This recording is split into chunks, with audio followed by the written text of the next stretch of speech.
नमस्कार दोस्तों, स्वागत है आपका आज के मुख्य समाचार में। राहुल गांधी का बिहार में चुनावी शंखनाद, बोले सहयोगियों के साथ मिलकर बिहार में बनाएंगे सरकार। इसी के साथ दूसरी बड़ी खबर में आपको बताएंगे कि बिहार के कांग्रेस नेताओं से देश की स्थिति पर बोले राहुल गांधी और कहा कि आगे बड़ा तूफान आने वाला है। और तीसरी बड़ी खबर में जिक्र होगा लालू यादव का। लालू यादव को बंगले में शिफ्ट कर दिया गया है, जिसको लेकर के अब सियासत तेज हो गई है। और एक बड़े नेता ने कहा है कि बीजेपी ही हमें बता दे कि हमें क्या करना चाहिए। हर एक खबर की गहराई में आपको ले जाएंगे दोस्तों, लेकिन उससे पहले अगर आपको भी ऐसा लगता है कि बिहार में इस बार नीतीश कुमार और भाजपा की सरकार जाना तय है, तो आप अभी इस वीडियो को लाइक कीजिए और इस लाल बटन को दबा के इस चैनल को फ्री में सब्सक्राइब करके घंटी बजाइए और कमेंट में हमें बताइए कि बिहार में किसकी सरकार बनेगी। तो दोस्तों रुक करते हैं बड़ी खबरों की तरफ।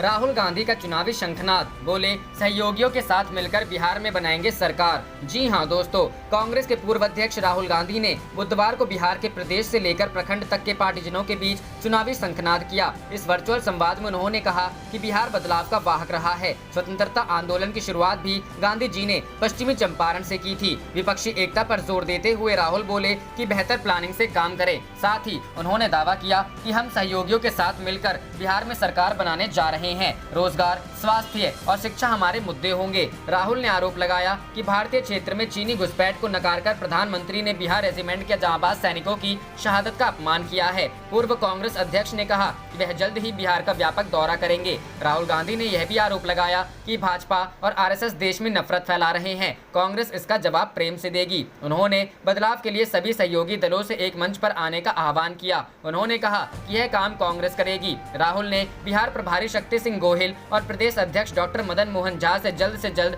सीट बंटवारे पर सहयोगियों से बात कर उसे अंतिम रूप देने को कहा।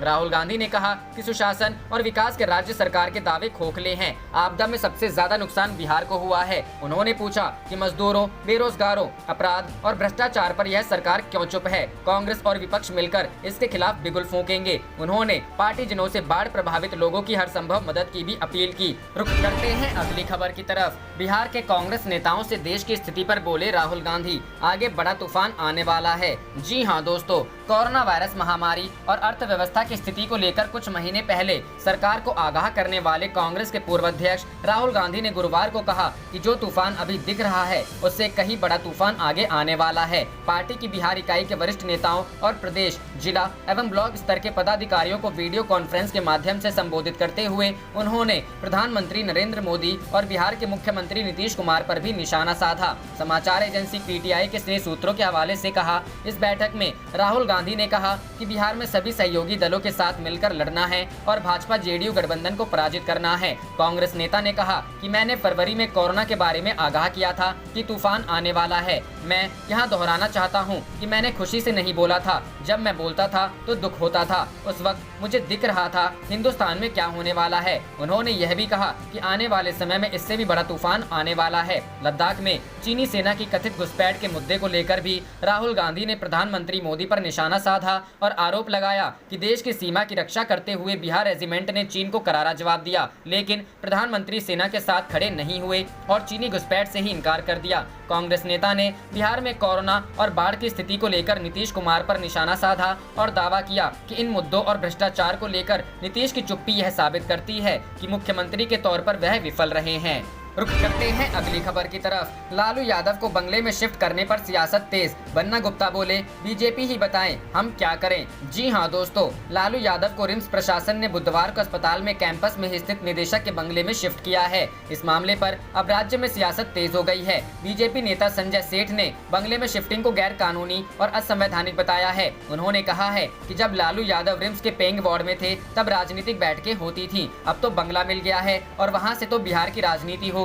इस पर न्यायालय संज्ञान लेगी। कल भी जेल मैनुअल की धज्जियां उड़ाई गई हैं। लालू यादव मुजरिम हैं और उन्हें सजा हुई है। वहीं बीजेपी के आरोपों पर स्वास्थ्य मंत्री बन्ना गुप्ता ने पलटवार किया है। उन्होंने कहा है कि बीजेपी का काम ही है हर कार्य में सवाल खड़ा करना। लालू यादव को संक्रमण से बचाने के लिए वहां शिफ्ट किया गया है। पेइंग वार्ड में थे तो सभी हल्ला करते थे कि 18 कमरों में कब्जा किए हुए हैं। उन्होंने साथ ही कहा कि बीजेपी ही लिख कर दे कि उन्हें कहाँ सुरक्षित रखा जा सकता है। उनको सुरक्षित रखने की गारंटी लें, फिर हम वही करेंगे। करेंगे। उन्हें जेल मैनुअल के हिसाब से सुविधा दी जा रही है, न उनसे दोस्ती है और न ही दुश्मनी है। वहीं बीजेपी के आरोपों पर झारखंड की आरजेडी ने भी प्रतिक्रिया दी है। बीजेपी के लोग लालू फोबिया से ग्रसित हैं। लालू यादव को कोरोना संक्रमण से बचाने के लिए जेल प्रशासन की अनुमति मिली है। रिम्स प्रबंधन ने उन्हें शिफ्ट किया है। जितना वो लोग विरोध करेंगे, हमारे नेता उतने मजबूत होंगे। हमारे नेता और बिहार में 2/3 बहुमत से जीतेंगे।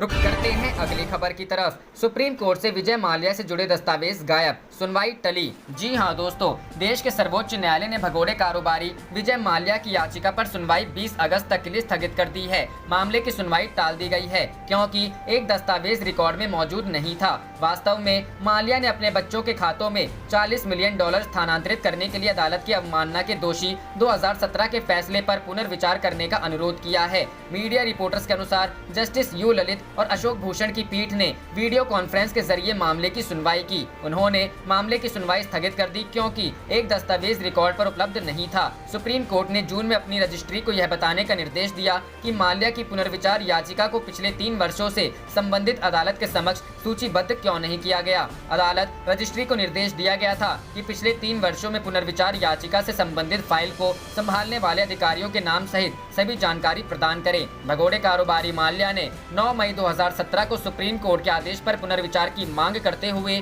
एक याचिका दायर की थी, जिसमें उन्हें आदेश का उल्लंघन करने और अपने बच्चों के खाते में $400 मिलियन स्थानांतरित करने के लिए अदालत की अवमानना का दोषी ठहराया गया था। बैंक के साथ 9,000 करोड़ रुपए की धोखाधड़ी करने वाला माल्या फिलहाल ब्रिटेन में रह रहा है।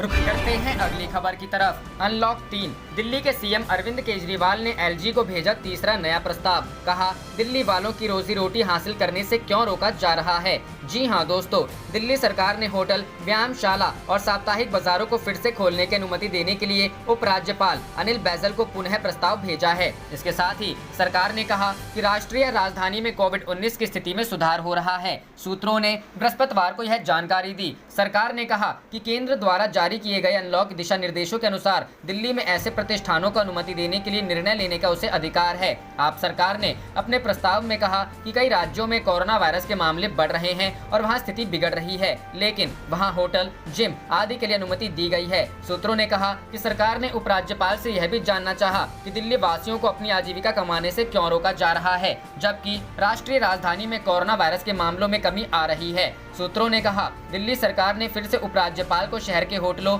जिम और साप्ताहिक बाजारों को खोलने की अनुमति देने के लिए प्रस्ताव भेजा है। केंद्र ने 29 जुलाई को जारी अपने अनलॉक 3 दिशा निर्देशों में 5 अगस्त से योग संस्थानों और व्यायामशालाओं को खोलने की अनुमति दी थी, लेकिन दिल्ली में ऐसे प्रतिष्ठानों को अनुमति देने के लिए अधिकारियों द्वारा कोई नया आदेश नहीं जारी किया गया है। पिछले सप्ताह अरविंद केजरीवाल सरकार ने दिल्ली में होटलों और साप्ताहिक बाजारों को फिर से खोलने की अनुमति देने का फैसला किया था, लेकिन उपराज्यपाल ने सरकार के फैसले को पलट दिया था।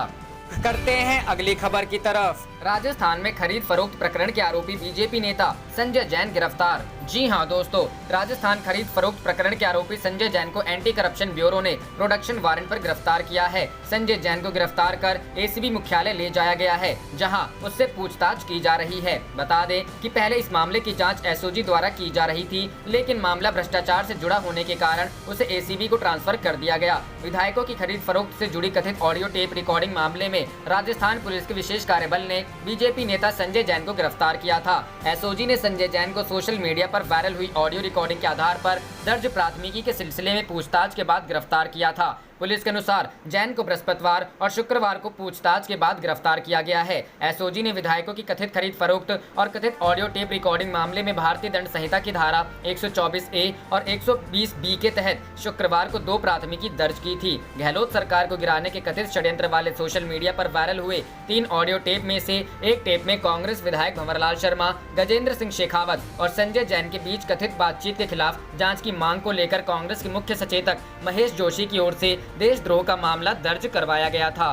करते हैं अगली खबर की तरफ। चीन का सामना करना तो दूर की बात, प्रधानमंत्री में उनका नाम तक लेने की साहस नहीं, राहुल गांधी। जी हां दोस्तों, कांग्रेस नेता राहुल गांधी ने चीन के बहाने प्रधानमंत्री नरेंद्र मोदी पर बड़ा हमला बोला है। उन्होंने कहा कि चीन का सामना करना तो दूर की बात, भारत के प्रधानमंत्री में उनका नाम तक लेने का साहस नहीं है। राहुल ने ट्वीट कर पीएम पर हमला बोलते हुए कहा, इस बात से इनकार करना कि चीन हमारी मातृभूमि पर है और वेबसाइट से दस्तावेज हटाने से तथ्य नहीं बदलेंगे। आपको बता दें कि पूर्वी लद्दाख लद्दाख में वास्तविक नियंत्रण रेखा पर भारत चीन के बीच सीमा को लेकर गतिरोध लंबे समय से जारी है। रक्षा मंत्रालय ने अब अपनी वेबसाइट पर दस्तावेज अपलोड किए हैं, जिसमें कहा है कि LAC पर चीनी आक्रामकता बढ़ती जा रही है और मौजूदा गतिरोध लंबे समय तक जारी रह सकता है। कांग्रेस नेता राहुल गांधी LAC पर चीन के साथ जारी तनातनी के बीच लगातार PM मोदी पर लगातार हमलावर हैं, लगातार सरकार पर आरोप लगाते रहे हैं। कांग्रेस के पूर्व अध्यक्ष राहुल गांधी ने इससे पहले कहा था कि चीनी हमारे इलाके में घुस आए हैं। इसके साथ ही उन्होंने कहा था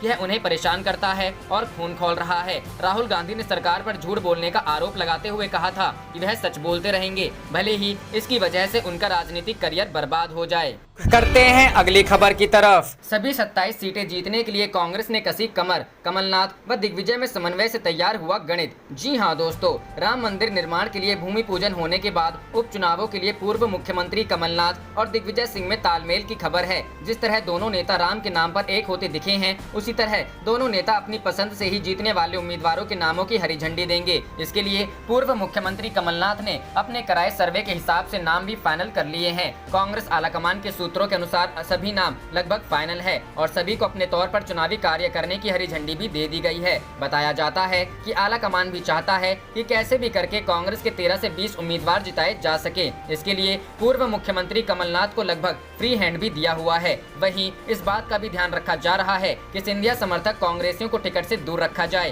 कांग्रेस हर पहलू पर काम करने की तैयारी में है, जिसके चलते वह अपना साथ छोड़ गए निर्दलीय विधायकों पर भी फिर से मान मनोबल की राजनीति पर लगी है। कांग्रेस की उम्मीद है कि वह फिर से उपचुनाव के बाद सरकार में वापसी करेंगे। निर्दलीय विधायकों के साथ सपा बसपा विधायक भी उनके संपर्क में बताए जा रहे हैं। गौरतलब है कि कांग्रेस को पूर्ण बहुमत की सरकार बनाने के लिए सभी 27 सीटों पर चुनाव जीतना होगा। कांग्रेस के पास अभी विधायकों की संख्या 89 है, जबकि सरकार के लिए 116 विधायक चाहिए। ऐसे में पूर्ण बहुमत के लिए सभी सीटों पर जीतना जरूरी है। करते हैं अगली खबर की तरफ। गहलोत को फिलहाल राहत। बीएसपी से कांग्रेस में गए MLAs के खिलाफ हाईकोर्ट ने नहीं की कोई कार्रवाई। जी हां दोस्तों, राजस्थान हाईकोर्ट की डिवीजन बेंच ने आज बहुजन समाज पार्टी विधायकों का केस सिंगल बेंच के पास वापस भेज दिया। सिंगल बेंच में बीएसपी की याचिका पर सुनवाई की जा रही थी, जिसमें मांग की गई थी कि बीएसपी विधायकों की विलय पर स्थगन आदेश दिया जाए। अब सिंगल बेंच ही 11 अगस्त को तय करेगी कि बीएसपी विधायकों के कांग्रेस में विलय पर स्थगन आदेश दिया जाए या नहीं। इसके साथ ही डिवीजन बेंच ने निर्देश दिया है कि बीएसपी के पूर्व विधायकों को अखबारों के जरिए नोटिस भेजा जाए और यदि वे रिसोर्ट में रुके हैं तो संबंधित जिलों के SP के माध्यम से नोटिस द्वारा सूचित किया जाए। बता दें कि राजस्थान विधानसभा चुनाव के बाद बीएसपी MLA लखन सिंह, राजेंद्र सिंह गुढ़ा, दीपचंद खेड़िया, जोगिंदर सिंह अवाना, संदीप कुमार और वाजिब अली कांग्रेस में शामिल हुए थे। क्या है मामला? दरअसल राजस्थान विधानसभा चुनाव के बाद बीएसपी ने कांग्रेस को अपने 6 विधायकों का समर्थन दिया था। ये विधायक बाद में कांग्रेस में शामिल हो गए थे। इसके खिलाफ बीजेपी विधायक ने स्पीकर से शिकायत की थी और इन विधायकों पर अयोग्यता की कार्रवाई करने की मांग की थी। वहीं अब बीएसपी का कहना है कि अशोक गहलोत ने उनके विधायकों को अपनी पार्टी में शामिल कर लिया। बीएसपी सुप्रीमो मायावती ने कहा था कि राजस्थान विधानसभा चुनाव के बाद बीएसपी ने कांग्रेस को अपने 6 विधायकों का समर्थन दिया। दुर्भाग्य से सीएम गहलोत अपने दुर्भावनापूर्ण इरादे और बसपा को नुकसान पहुंचाने के लिए बीएसपी विधायकों को संवैधानिक तरीके से कांग्रेस में शामिल कर लिया। मायावती ने मामले में सुप्रीम कोर्ट भी जाने की बात कही है। उन्होंने कहा था कि बीएसपी पहले भी अदालत जा सकती थी, लेकिन हम कांग्रेस और सीएम अशोक गहलोत को सबक सिखाने के लिए सही समय का इंतजार कर रहे थे। अब हमने कोर्ट जाने का फैसला किया है। हम इस मामले को ऐसे ही नहीं छोड़ेंगे, हम सुप्रीम कोर्ट भी जाएंगे। करते हैं अगली खबर की तरफ। मोदी को बचाने के लिए सरकार ने हटाया चीनी घुसपैठ का विवरण। कांग्रेस। जी हां दोस्तों, कांग्रेस ने रक्षा मंत्रालय की वेबसाइट से चीनी सेना की घुसपैठ संबंधी विवरण को हटाने पर गहरी आपत्ति व्यक्त करते हुए कहा है कि सरकार ने प्रधानमंत्री नरेंद्र मोदी को बचाने और हकीकत छिपाने के लिए यह कदम उठाया है। कांग्रेस प्रवक्ता अजय माकन ने गुरुवार को यहां संवाददाता सम्मेलन में कहा कि चीनी सेना की भारतीय सरजमी पर रक्षा मंत्रालय का अपनी वेबसाइट पर पोस्ट किया गया यह महत्वपूर्ण विवरण है, लेकिन दुर्भाग्य से सरकार ने इसे हटा दिया है। सरकार को सच्चाई का खुलासा करते हुए बताना चाहिए कि रक्षा मंत्रालय का विवरण सही है या प्रधानमंत्री ने सर्वदलीय बैठक में जो कहा वह सही है। उन्होंने कहा कि 19 जून को प्रधानमंत्री ने सर्वदलीय बैठक में कहा था, ना तो कोई हमारी सीमा में घुसा है न ही कोई घुसा हुआ है और न ही हमारी कोई पोस्ट उनके कब्जे में है। उन्होंने कहा कि जब प्रधानमंत्री खुद इतनी बड़ी बात कहते हैं तो उसके बाद कोई सवाल नहीं कर सकता, लेकिन श्री मोदी ने जो कुछ कहा उनके यह सब कहने के बाद और उससे पहले भी संबंध में उपग्रह से मिली तस्वीरों, लद्दाख के नागरिकों और जमीनी स्तर पर मिली रिपोर्टों से कई सवाल खड़े हो जाते हैं। कांग्रेस के पूर्व अध्यक्ष राहुल गांधी ने भी वेबसाइट से रक्षा मंत्रालय के विवरण को हटाने पर आपत्ति जताई और कहा कि चीनी घुसपैठ को नकारने तथा दस्तावेज हटाने से सच्चाई को छिपाया नहीं जा सकता है। उन्होंने कहा कि श्री मोदी के चीन के सामने खड़ा होने की बात तो छोड़िए, उसका नाम लेने का भी उनमें साहस नहीं है। करते हैं अगली खबर की तरफ। राहुल गांधी ने एक बार फिर पूछा, चीनी घुसपैठ पर झूठ क्यों बोल रहे हैं पीएम? जी हां दोस्तों, कांग्रेस के पूर्व अध्यक्ष और वायनाड से सांसद राहुल गांधी ने पूछा है कि चीनी घुसपैठ पर प्रधानमंत्री नरेंद्र मोदी झूठ क्यों बोल रहे हैं। राहुल ने यह सवाल एक रिपोर्ट को शेयर करते हुए पूछा, जिसमें लिखा है कि रक्षा प्रतिष्ठान ने आधिकारिक तौर पर स्वीकार किया है कि चीनी सैनिकों ने मई में पूर्वी लद्दाख में भारतीय क्षेत्र में घुसपैठ की थी। रक्षा मंत्रालय की साइट पर अपलोड किए गए नए दस्तावेज में लिखा है, चीनी पक्ष ने 17-18 मई को कुंगरांग नाला पेट्रोलिंग पॉइंट 15 के पास हॉट स्प्रिंग्स के उत्तर में गोगरा PP-17A और पैगोंग त्सो के उत्तरी किनारे के क्षेत्रों में अतिक्रमण किया है। 5 मई के बाद से गलवान घाटी में तनाव बढ़ा है। रक्षा मंत्रालय के दस्तावेज के मुताबिक 5 मई के बाद से LAC के साथ और गलवान घाटी में चीनी आक्रामक रुख अख्तियार किए हुए हैं। चीनी सेना ने 17-18 मई को कुंगरांग नाला, गोगरा और पैगोंग त्सो के क्षेत्रों में अतिक्रमण किया। खास बात है कि रक्षा मंत्रालय ने ट्रांसग्रेशन यानी अतिक्रमण शब्द का इस्तेमाल किया है। इसी दस्तावेज में लिखा है कि LAC पर तनाव कम करने के लिए 6 जून को दोनों देशों के बीच कॉर्प्स कमांडर स्तर की बातचीत हुई थी। इस बातचीत के बाद भी 15 जून को गलवान घाटी में दोनों देशों के सेनाओं के बीच हिंसक झड़प हुई, जिसमें दोनों देशों के कई सैनिक शहीद और घायल हो गए थे। इसी घटना के बाद 22 जून को कॉर्प्स कमांडर स्तर के बीच दूसरे राउंड की बातचीत हुई। सैन्य के साथ राजनयिक स्तर पर LAC पर तनाव कम करने के लिए बातचीत हुई। बावजूद इसके दोनों देशों की सेनाओं के बीच गतिरोध जारी है। इस गतिरोध के लंबे समय तक रहने की संभावना है। रक्षा मंत्रालय के दस्तावेज के मुताबिक चीनी द्वारा एक तरफा आक्रामकता से पैदा हुई पूर्वी लद्दाख में स्थिति संवेदनशील बनी हुई है और स्थिति पर करीबी निगरानी और त्वरित कार्रवाई की आवश्यकता है।